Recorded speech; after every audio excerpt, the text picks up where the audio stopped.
Good morning all of you. मेरा नाम है एम के और इस वीडियो में हम बात करने वाले हैं मेल रिप्रोडक्टिव सिस्टम के बारे में। तो बिना टाइम वेस्ट के हम मेल रिप्रोडक्टिव सिस्टम की बात करते हैं। मेल रिप्रोडक्टिव सिस्टम में हम बात करने वाले हैं टेस्टिस के बारे में। मेन जो एनसीईआरटी में दे रखा है वो टेस्टिस है। टेस्टिस के बारे में हम बात करेंगे।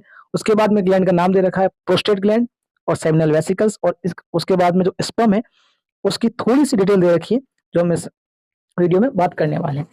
तो हम इस तरह से मूव करेंगे। सबसे पहले टेस्टिस की बात करते हैं। तो इसमें जो एनसीईआरटी में जो डाटा दे रखा है और एनसीईआरटी के हिसाब से हम चलने वाले हैं, हम रिवीजन करने वाले एक फास्ट रिवीजन। तो हम बात करें टेस्टिस के लोकेशन की। तो टेस्टिस जो होता है वो लोकेटेड होता है हमारे स्क्रोटम जो है, वर्षण कोष जिसे हम हिंदी में कहते हैं, उसमें प्रेजेंट होते हैं टेस्टिस। और स्क्रोटम कहाँ होता है? ये हमारे outside the abdominal cavity, abdominal cavity के बाहर की साइड जो स्क्रोटम प्रेजेंट होता है। यानी कि अगर हम बात करें तो ये मेल रिप्रोडक्टिव सिस्टम की हम बात करने वाले हैं। इसका हम डायग्राम बना रहे हैं रिप्रोडक्टिव सिस्टम का। जो एब्डोमिनल के बाद एक थैली है उसे हमने स्क्रोटम बोला है, यानी कि वृषण कोष बोला है। और स्क्रोटम के अंदर ही टेस्टिस प्रेजेंट होते हैं। तो सबसे पहले बात ये आती है कि जो टेस्टिस है वो हमारे शरीर के बाहर की ओर क्यों प्रेजेंट होते हैं। इसका एनसीईआरटी में सिंपल सा रीजन दे रखा है कि हमारे जो शरीर है, हमारा बॉडी है, बॉडी टेम्परेचर होता है वो 37 डिग्री सेंटीग्रेड होता है। लेकिन जो स्पर्म है उनको फॉर्म करने के लिए, उसका फॉर्मेशन होने के लिए हमारे शरीर का जो टेम्परेचर है उससे कम टेम्परेचर की जरूरत होती है। 2 से 2.5 डिग्री सेंटीग्रेड टेम्परेचर कम होता है तभी हमारे जो स्पर्म का फॉर्मेशन होता है। तो उस टेम्परेचर से कम टेम्परेचर होता है स्क्रोटम में, इसीलिए हमारे टेस्टिस वहां प्रेजेंट होते हैं। और ये टेम्परेचर स्पर्म फॉर्मेशन के लिए रिक्वायर होता है, इसीलिए जो टेस्टिस है वो स्क्रोटम के बाहर प्रेजेंट होते हैं। Sperm formation require low temperature than the normal body temperature. उसके बाद में जो टेस्टिस है एक हार्मोन रिलीज करते हैं जिसका नाम है टेस्टोस्टेरोन। टेस्टोस्टेरोन के 2 फंक्शन दे रखे हैं। सबसे पहला है ये रेगुलेट करता है स्पर्म फॉर्मेशन को या फिर प्रोडक्शन ऑफ स्पर्म को। और सेकंड जो टेस्टोस्टेरोन का जो फंक्शन है, ये जो हमारे प्यूबर्टी में जो चेंजेस होते हैं 12-13 साल के एज में, दाढ़ी आना, आवाज का भारीपन होना, ये भी जो है एक टेस्टोस्टेरोन हार्मोन से की वजह से ही होते हैं। यानी change at the time of puberty.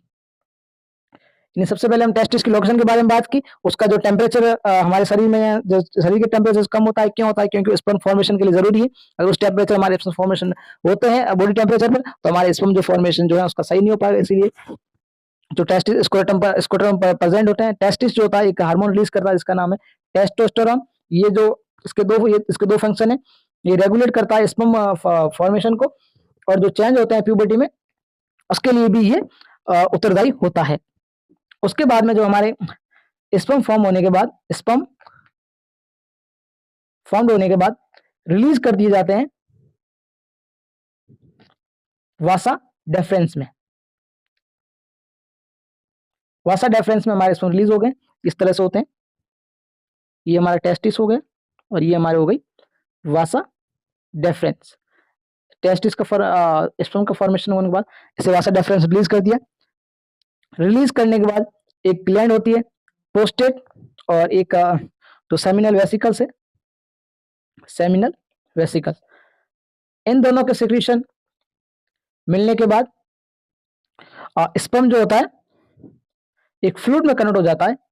Sperm now in fluid में कन्वर्ट होने से स्पर्म का जो ट्रांसपोर्ट है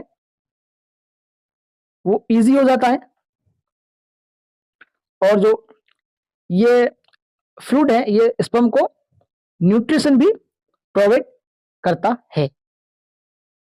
तो इसका डायग्राम हम देख लेते हैं। सबसे पहले ये हमारा जो मेल रिप्रोडक्टिव ऑर्गन है उसका डायग्राम है। सबसे पहले हमने जो ये टेस्टिस है, यहाँ पे जो स्पर्म का फॉर्मेशन होता है टेस्टिस के अंदर, ये जो बाहर के स्ट्रक्चर है ये स्क्रोटम है, स्क्रोटम, और स्क्रोटम के अंदर टेस्टिस प्रेजेंट है। टेस्टिस के अंदर स्पर्म का फॉर्मेशन होता है। स्पर्म का फॉर्मेशन होने के बाद से वासा डिफरेंस में रिलीज कर दिया जाता है। ये वासा डिफरेंस आगे बढ़ती है, आगे बढ़ते बढ़ते बढ़ते बढ़ते ये जो प्रोस्टेट ग्लैंड है इसकी जो सिक्रेशन है और जो सेमिनल वेसिकल्स है इसके सिक्रेशन जो आपस में मिलकर स्पर्म को जो है स्पर्म जो फ्लूइड में चले जाते हैं, या फिर हम कहें स्पर्म एक फ्लूइड बन जाता है इसके सिक्रेशन मिलने के बाद, और फ्लूइड बनने से इसके ट्रांसपोर्ट इजी हो जाता है और इसमें ये फ्लूइड जो है इसको न्यूट्रिशन प्रोवाइड करता है।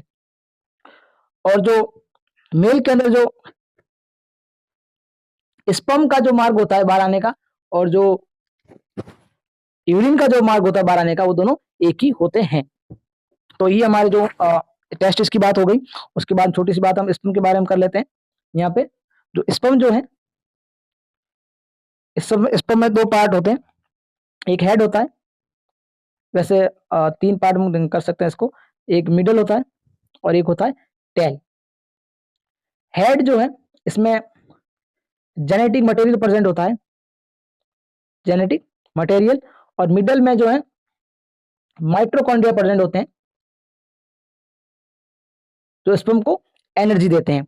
और टेल जो होती है एक लंबा पार्ट है जो फीमेल रिप्रोडक्टिव ऑर्गन है या फिर जो वेजाइना है उसमें चलने के लिए इसे टेल जो है हेल्प करती है, यानी कि help them to move towards the female germ cell, यानी जो ओवम है, अंडा है, उसकी तरफ चलने के लिए टेल उन्हें स्पर्म को हेल्प करती है। इस तरह से स्ट्रक्चर होती है स्पर्म की।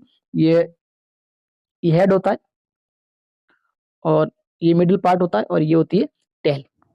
तो हमारा जो ये मेल रिप्रोडक्टिव सिस्टम ने 10th क्लास की एनसीईआरटी में जो दे रखा है उसको हमने कवर कर लिया। उसके बाद हमने किसी भी एक्स्ट्रा पॉइंट को डिस्कशन नहीं किया है।